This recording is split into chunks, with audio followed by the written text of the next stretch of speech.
सबको जय यीशु। आत्मदर्शन टीवी की ओर से बाइबल स्टडी प्रोग्राम में मैं आप सबों का हार्दिक स्वागत करता हूं। हमारे अध्ययन और हमारे मनन चिंतन का विषय है न्यायकर्ताओं का ग्रंथ, और इस ग्रंथ में 21 अध्याय है। और इस ग्रंथ के अध्ययन में मैं 7 मुख्य बिंदुओं पर प्रकाश डालना चाहता हूं। सबसे पहले प्रस्तावना, इस ग्रंथ को क्यों न्यायकर्ताओं का ग्रंथ कहा गया है। दूसरा, न्यायकर्ताओं के ग्रंथ का लेखक। तीसरा, न्यायकर्ताओं के ग्रंथ की रचना कब हुई। चौथा, न्यायकर्ताओं के ग्रंथ में क्रिस्त। पांचवा, न्यायकर्ताओं के ग्रंथ में मुख्य शब्द, आयतें और अध्याय। और छठवां, न्यायकर्ताओं के ग्रंथ का सर्वेक्षण। और सातवां, न्यायकर्ताओं के ग्रंथ की मुख्य शिक्षा। तो अब हम पहले बिंदु में आते हैं, अर्थात प्रस्तावना। इस ग्रंथ को न्यायकर्ताओं का ग्रंथ क्यों कहा गया है। योशुआ के ग्रंथ में हमने देखा कि इज़राइली ईश्वर की आज्ञाओं का पालन करते थे और ईश्वर के सामर्थ्य पर निर्भर रहकर उन्होंने कानान देश को अपने अधिकार में किया था।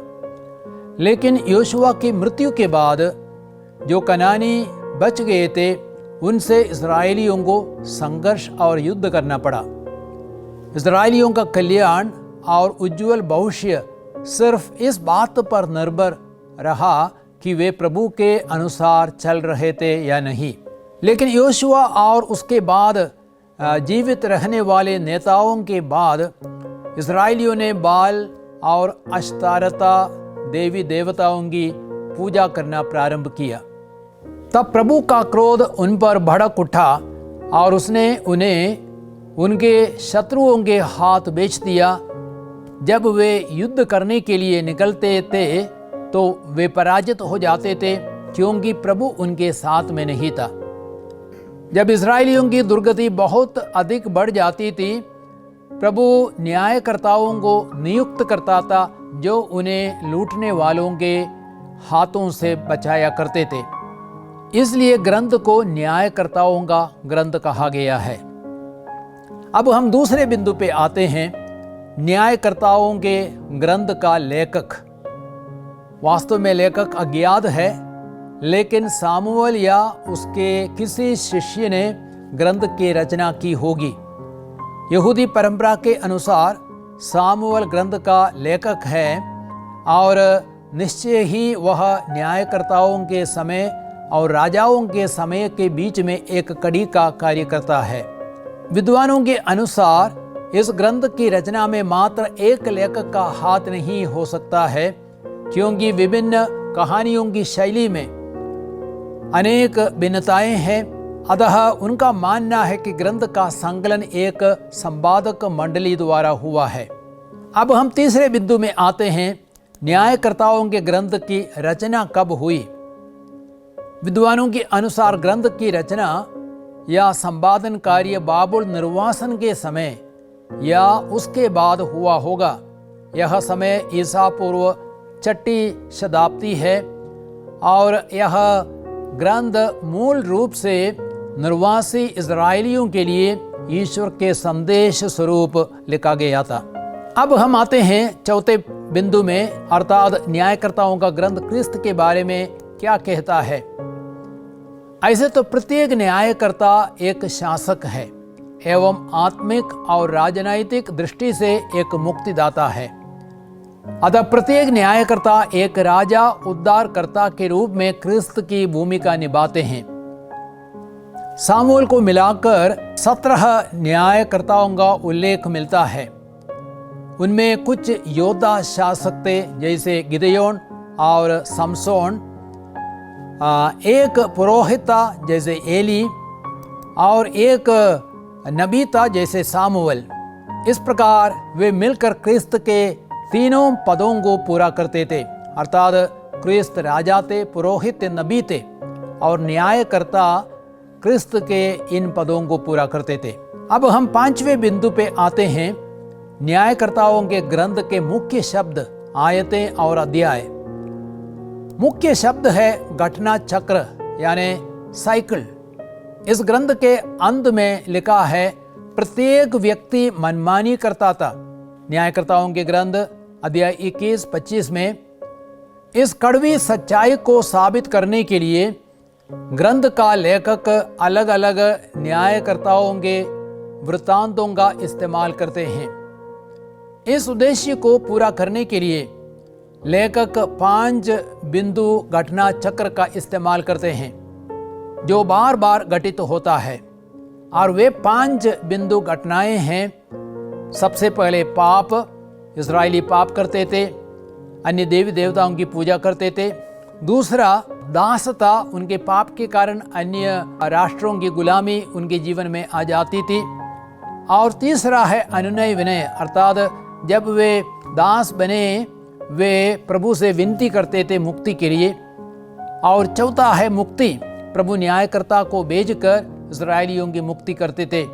पांचवा है खामोशी, मतलब न्यायकर्ता की मृत्यु के बाद प्रभु खामोश हो जाते हैं। और न्यायकर्ताओं के ग्रंथ में मुख्य पद है अध्याय 2 20 से 21 और अध्याय 21 वाक्य संख्या 25।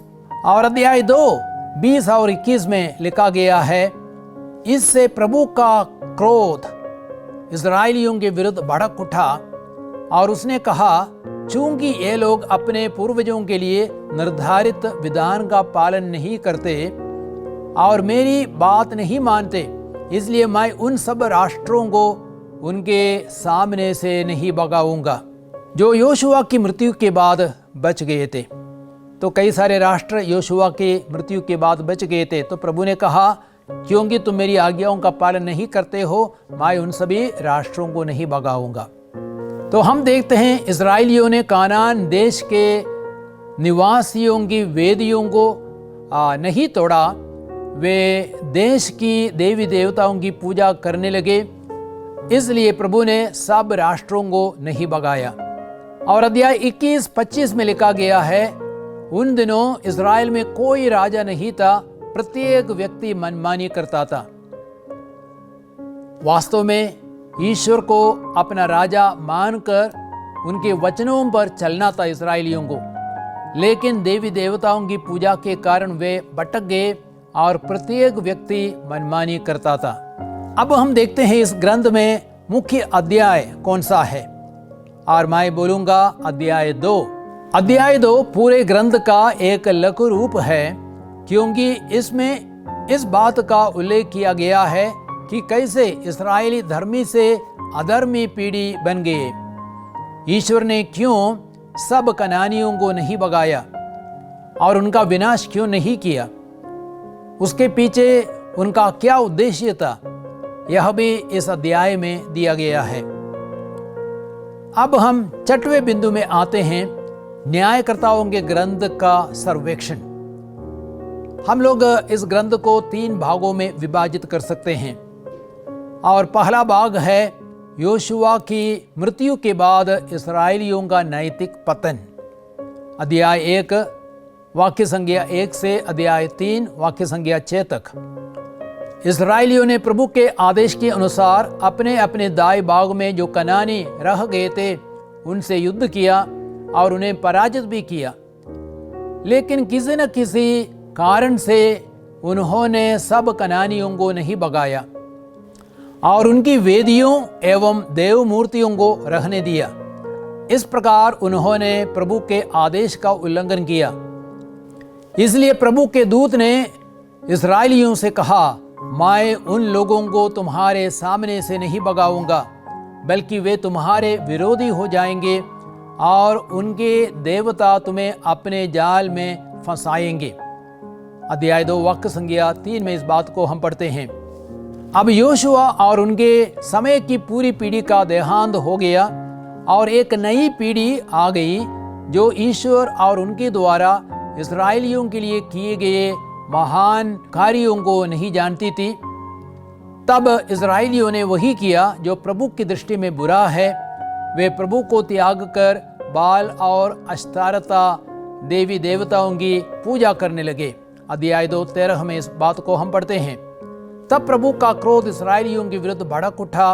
उसने उन्हें छापा मारों के हवाले कर दिया जो उन्हें लूटने लगे। जब वे युद्ध करने के लिए निकलते थे तो वे पराजित हो जाते थे, क्योंकि प्रभु उनके विरुद्ध था। जब इस्राएलियों की दुर्गति बहुत अधिक बढ़ जाती थी तो प्रभु न्यायकर्ताओं को नियुक्त किया करता था, जो उन्हें लूटने वालों के हाथ से बचाया करते थे। अध्याय 2 वाक्य संख्या 14 से 16 तक में इन बातों को हम पढ़ते हैं।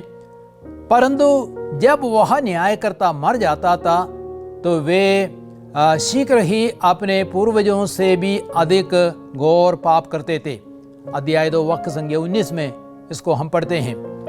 इसलिए प्रभु ने इस्राएलियों की परीक्षा लेने के लिए कि वे मूसा द्वारा दी गई आज्ञाओं का पालन करेंगे या नहीं, कुछ राष्ट्रों को नहीं भगाया। वे राष्ट्र थे फिलिस्तियों के 5 शासक, सभी कनानी और सीदोनी, हित्ती, अमोरी, परिजी, हिवी और यबूसी, जिन्हें ईश्वर ने इस्राएलियों के बीच रहने दिया।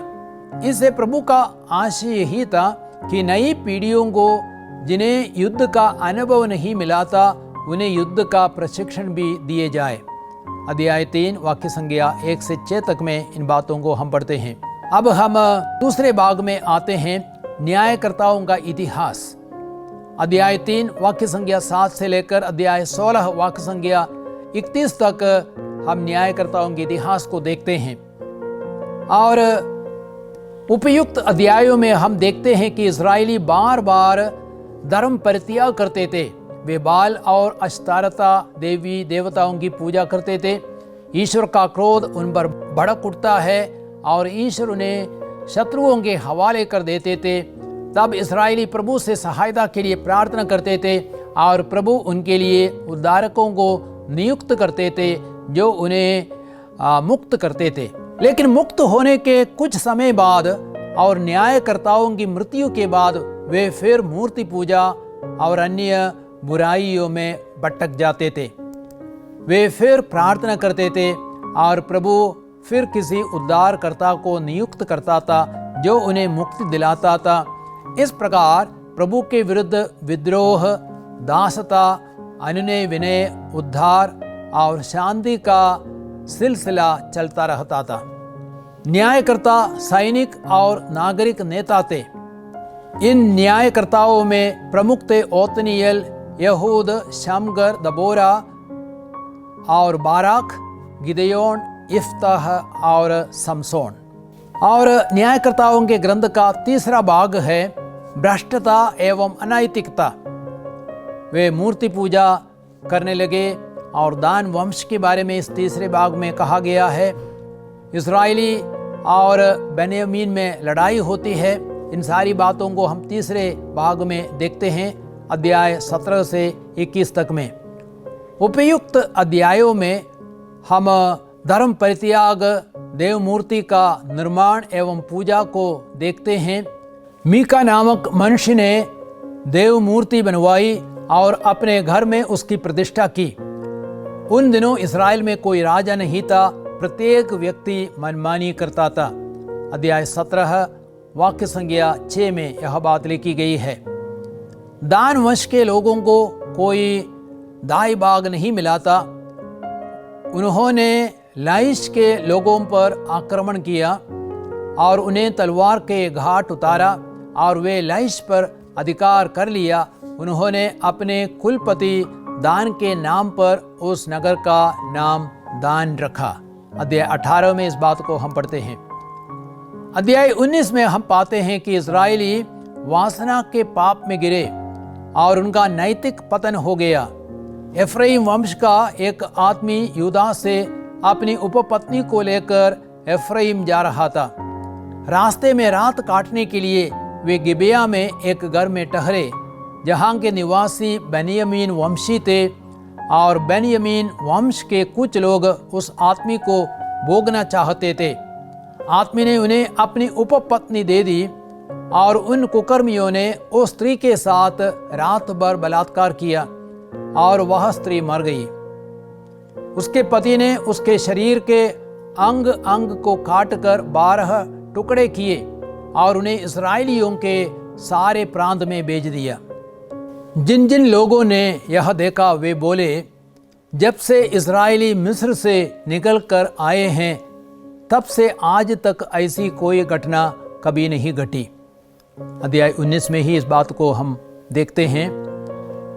और गिबया में घटित उस भयंकर घटना के कारण सारे इस्राएल मिलकर बेन्यामीन वंश के लोगों को आदेश दिया कि वे उन कुकर्मियों को इस्राएलियों के हवाले कर दे, लेकिन बेन्यामीन वंश के लोगों ने नहीं माना।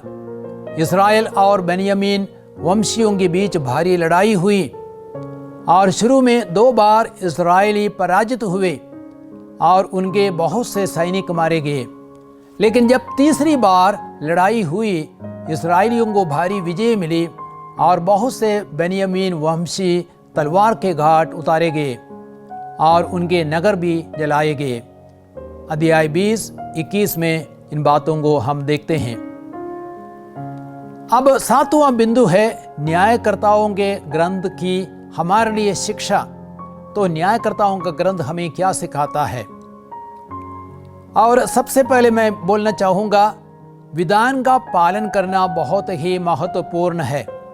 प्रत्येक व्यक्ति मनमानी करता था। बार बार न्यायकर्ताओं के ग्रंथ में यह बात कही गई है, अर्थात उन्होंने प्रभु की आज्ञाओं को कोई महत्व नहीं दिया।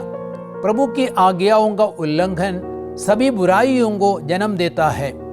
इस्राएलियों ने प्रभु के आदेश के अनुसार बचे हुए कनानियों को नहीं भगाए। वे कनानी इस्राएलियों के लिए फंदा बन गया। इस्राएलियों ने वही किया जो प्रभु की दृष्टि में बुरा है। वे प्रभु को त्याग कर बाल और अश्तराता देवियों की पूजा करने लगे थे। अध्याय 2 वाक्य संख्या 13। तब प्रभु का क्रोध इस्राएलियों के विरुद्ध भड़क उठा। उसने उन्हें छापा मारों के हवाले कर दिया जो उन्हें लूटने लगे। जब वे युद्ध करने के लिए निकलते थे तो पराजित हो जाते थे, क्योंकि प्रभु उनके विरुद्ध था। आज भी बहुत से क्रिस्तीय मनमानी करते हैं। प्रभु के वचनों की उपेक्षा करने के कारण व्यक्तियों, परिवारों और कलीसिया को बहुत क्षति पहुंची है। एक घोर पाप से सारे समुदाय को क्षति पहुंचती है। बेन्यामीन वंश के कुछ लोगों ने 6वें आदेश को भंग कर प्रभु के विरुद्ध और एक दूसरे के विरुद्ध घोर पाप किया और अपने को और पूरे इज़राइल पर नुकसान पहुंचाया। बेन्यामीन वंश के कुछ कुकर्मियों ने एफ्राइम वंशी की उपपत्नी के साथ रात भर बलात्कार किया, जिसके कारण वह स्त्री मर गई और उसके पति ने उसके शरीर के अंग काटकर 12 टुकड़े किए और उन्हें इस्राएलियों के सारे प्रांतों में भेज दिया। इस्राएलियों और बेन्यामीन वंश के बीच में 3 बार लड़ाइयाँ हुई। बहुत से लोग मारे गए। पाप का अंजाम बहुत ही भयंकर है। आज क्रिस्तियों के बड़े बड़े पापों से सारी कलीसिया को क्षति पहुंची है और उन पापों ने सबको बुरी तरह प्रभावित किया है। एक नेता या राजा होना आवश्यक है। यह एक और बहुत बड़ी शिक्षा है। उन दिनों इस्राएल में कोई राजा नहीं था। और अध्याय 17 वाक्य संख्या 6, 18, 1, 19, 1, 21, 25 में यह बात कही गई है। प्रत्येक व्यक्ति इसलिए मनमानी करता था। ईश्वर राजाओं का राजा है, लेकिन ईश्वर का प्रतिनिधित्व करने वाला एक नेता या राजा होना बहुत ही आवश्यक है। तब लोगों में एकता रहेगी और उन्हें सही मार्गदर्शन मिलेगा। ऐसे नेता के अभाव में प्रत्येक व्यक्ति मनमानी करेगा। और कलीसिया की अगुवाई करने के लिए यीशु ने पेतरुस और उसके उत्तराधिकारियों को अधिकार दिया। लेकिन दुख की बात यह है, बहुत से क्रिस्तीय पेतरुस के अधिकार को नहीं मानते और उसके उत्तराधिकारियों को भी नहीं मानते हैं। इसलिए कलीसिया बुरी तरह विभाजित है। और आगे हम यह भी देखते हैं कि हमें समसोन की गलतियों से सीखना है। और समसोन अपने समर्पण और अपनी दैविक बुलाहट के प्रति वफादार नहीं था। उसने एक मरे हुए शेर को छूकर अपने आप को अशुद्ध कर दिया और अपने नाज़ीर व्रत का उल्लंघन किया। अध्याय 14 वाक्य संज्ञा 8 और 9 में इन बातों को हम पढ़ते हैं। उसने एक फिलिस्ती कन्या से प्यार किया और उसे अपनी ताकत का रहस्य प्रकट किया। जब समसोन के सिर मुंडन किया गया, प्रभु ने उसे त्याग दिया। अध्याय 16-20 में इस बात को हम पढ़ते हैं। इस प्रकार उसने अपने अभिषेक और शक्ति को खो दिया। उसका अंजाम समसोन के लिए बहुत भारी पड़ा। हर क्रिस्तीय को अपने समर्पण और बुलाहट के प्रति वफादार रहना है। तो हम लोगों ने न्यायकर्ताओं के ग्रंथ का अध्ययन किया। आप इन बातों पर मनन करें और अगले एपिसोड के लिए आप तैयार हो जाए। अगले एपिसोड में हम रूत के ग्रंथ का अध्ययन करेंगे। आप